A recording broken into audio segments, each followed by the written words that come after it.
Hello viewers and subscribers, welcome to my YouTube channel, that is Jupiter Linked.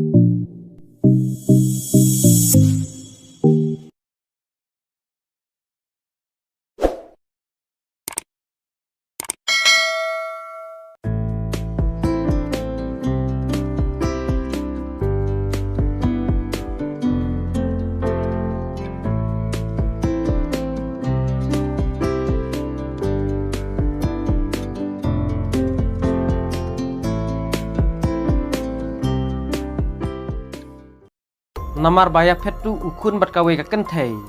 syak bom yap ka kemi bat ukpa arngut ki sikurem ki badai na kan muslim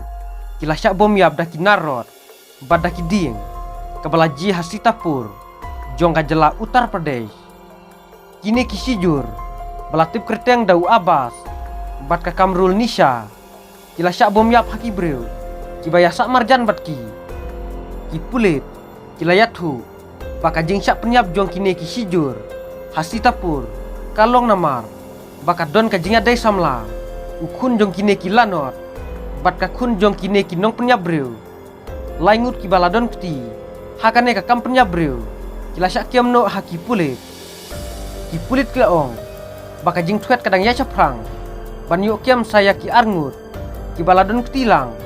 ban penyap ya kini ki sijur kaying jong kinong penyap breu bat kaying jong kini kilanot kiladon ka jingasyun ke balas slam laong ba kini ki sijur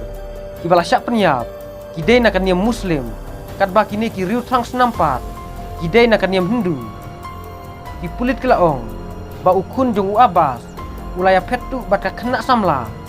kabaya sak marjan bat ki bahaying jong kaneka kenthei kila register case hakabaya dai bat kaneka kam bat ya ukun jong Abbas lapha syapato di pulit layathu bahaba ukun jung Abbas laplat no napatok hadin katokat nesngi katokat ne kidkhot jong kaying ka bamarjan kila plan ban penyap ya kini ki sijur।